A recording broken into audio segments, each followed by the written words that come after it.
And you can't keep up with me. You got a green light, baby. Baby, you will see. All right, welcome to the American Adversaries Drive Time Prime Time Show as we enter our second hour. And if you're screeching down the road out there, the pavement is hot. So I hope you got your AC on, your radio turned up, and you're sitting back and going to take us along with you on the drive. And if you've been listening through the first hour, we appreciate that. 407-774 is the number. The American Adversaries is the show. AM 660 The Answer is the station. And the Mercury Free Broadcasting Studios is the place where we are at. Don't forget, for the very best in mercury-free dental care, call my dentist, Dr. James E. Hardy, at 407-678-3399. I am Christopher Hart, joined in the studio tonight by the chairman of the board. That'd be Michael McBath. All right, I'm fired up after the Trump speech. This is the guy. He's grabbing a hold of America. We're going to pick it up and run with it again a little bit more, and you can see for yourself because Lucas Paris has the Periscope up and running tonight. So we're on YouTube, one segment delay, but you can go and watch the first hour of the show. And by the way, these are permanently archived at YouTube, so you can go back. If you listen to the show, you liked it, and you want to go back and watch us and hear it again, you can do that at your convenience. Just go to YouTube and dial in American Adversaries TV, and there you will see us all. Nicholas Cicero is on the bridge, so we are in good hands tonight. 407-774-8255 is our number if you want to join in the conversation. And we were talking about Don Trump. We talked a little bit about Jeb, a little bit about Hillary. We'll incorporate them perhaps a little bit more into the conversation here. We're going to talk a little bit about Michelle. Hi, Bill. Yeah, we have some comments about her speaking at the naturalization event. Oh, yeah. This is embarrassing. Oh, this woman. Really embarrassing. She joins her husband very well. It's a match made in.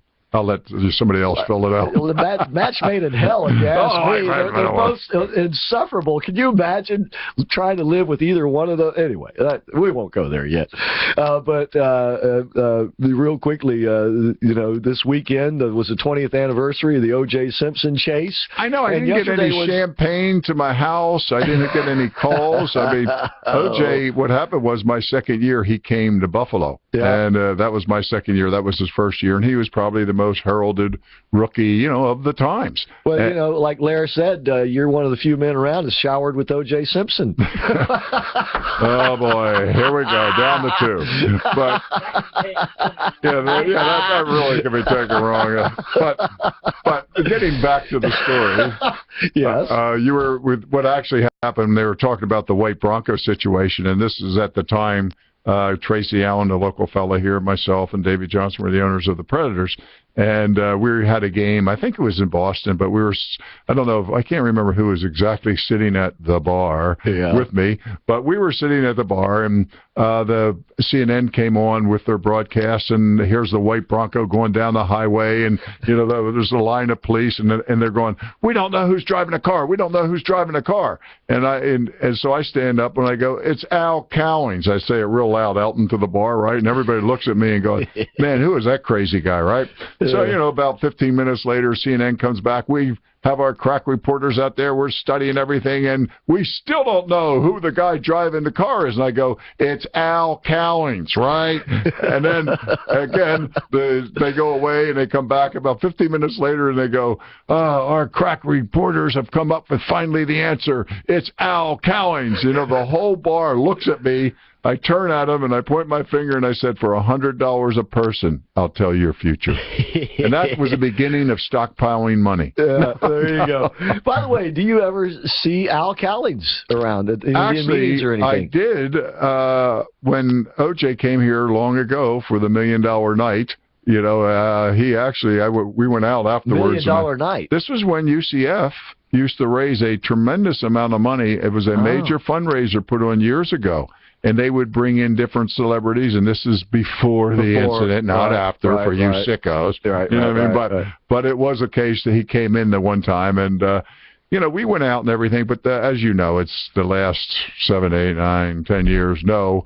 And Al, I actually have not talked to for probably 15 years. Now, I do know he's actually out in California and L.A., and I know a couple of the guys that play with me in the Bills who were at the convention this year have talked to him. Yeah. And Al was a very affable guy. He was actually an extremely polite, good guy. And, even OJ, barring the minor problem there, but OJ was a guy relative to fame and glory, was a pretty interesting guy and a guy that, certainly had great respect for the public. I mean, he was not, a wise guy or anything like that.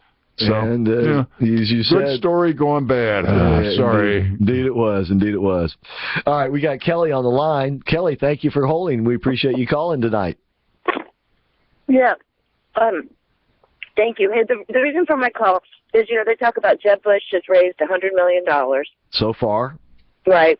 But even if he raised $200 million, okay, yeah, that makes everybody else look penniless compared to him. But if Trump really has billions and billions, then, he could easily spend $500 million and dwarf Jeb and maybe kick his butt. Well, what do you think? Well, of course, first of all, the question is, would he want to spend that kind of money? Yeah. The second question is, and I posed this to Mike in the first part of the show because Mike was financial advisor, very successful Wall Street trader for a long time, 38 years, as a matter of fact. 38 years. Out of that $9 billion, what would be, would be amount that would be sort of typical of someone like that? This is would be liquid money that he could strictly access. guesswork. I would say probably he might have $1 billion, maybe a little bit less. But I'll tell you what where we mean by that, real quickly, Kelly, is that one would out be of money 9 that he could get, that he could access quickly, either stocks, bonds, cash, gold. The rest of it's probably tied up in real estate and things like that, which would be harder for him to move quickly. And again, right. He is prepared to run, so obviously he must have his money available now. It's not like he woke up today and go, geez, I'm going to get right. started. You would think, I'm sure he's been planning on this, yeah. And he wouldn't be beholden to anyone. Jeb is going to owe so many people so many favors. Well, he already does. Not that $100 million's not Jeb Bush's money, and it ain't Papa Bush's money either. That's big time donor money, and that's what's going to. That's another thing. You're right, Kelly. That's another thing that's going to appeal to a lot of people is that this is a self-made man and he's not beholden to anybody. And he made a point of saying that today. Yeah, I loved it. I know. Eva didn't really care for him. I listen all the time, and I know she calls in a lot. But, I love Sarah Palin, and he brings out that fire, that Sarah Palin did. Kelly, you sound like the radical right. I know. Wait a second. You might be under because I did see did they put some money toward an investigation of whoever they are, the radical right. Yeah, was that University of Michigan? Oh, yeah. No, Michigan State. Michigan State, yeah, that's right. But one thing everybody should keep in mind, Don Trump will not have to use a great deal of his money because, now think about this, he does giant building projects. Do you think his vendors are going to feel like they better contribute to his campaign? If I'm getting paid $10 million to put the cement in, do you think I'm going to give him some money? Well, if I'm putting $20 million to put the electricity in, he's going to have massive money if he calls the card to go to him and get it. Because they're going to feel like they got an obligation. Not only that, but people will actually donate money. I mean, people will donate small amounts of money to him because they will be so invigorated by his candidacy, because it is so out of the ordinary. It is so straightforward. It is so blunt, straight talk. And people are so desperate. They're just, it's like they're famished or dying of thirst for real, authentic people who we believe have real, authentic solutions, or at least know how to go about resolving things done. Right. So the only thing that scares me about him is in the past he's talked about taking a wealth tax, to pay down. He said some weird things, that don't sound Republican at all, but he's saying all the right things now. Well, but he has always been pro-America, America first, America is great. He's not ashamed about America and American exceptionalism, and he wants to unleash that, so to speak. And by the way, he also reassured people in his speech today that he would maintain the solvency and the commitments of Social Security, Medicaid, and those obligations, and which is that's a big pledge that he made right there. And by the way, these are ours. These are things that we have paid for. These are not benefits, right, Mike? Right, which we're going to talk about next session. Yeah, exactly. I think too what she's bringing up is, again, when you saw him today all he radiated was hope. I mean, we are so tired of the president bowing. Our president bows the kings, and I mean, what is this? He kind of, I don't know if I'm going too far out with this, but he kind of reminded me a little bit of John Wayne-ish, Yeah. No, you're right. We're America, Modern day. we're bad, love it or leave it, baby. Yeah. And Americans want to start hearing more of that. I didn't like to see the Luttrell brothers standing right beside him like they Yeah, that's They right. wut two rough-looking guys, I can tell you that. That's right. They were Rick Perry's. They look like great bodyguards, I can tell you. Yeah, but Trump is a player because, excuse me, for one, the establishment hates his guts, and he knows it, and he loves it. He's got the money, and he's got the wherewithal, and he does have the ego big enough to think that he could do the job, which is, I believe, an asset of his. And so, he's just made it a whole lot more interesting.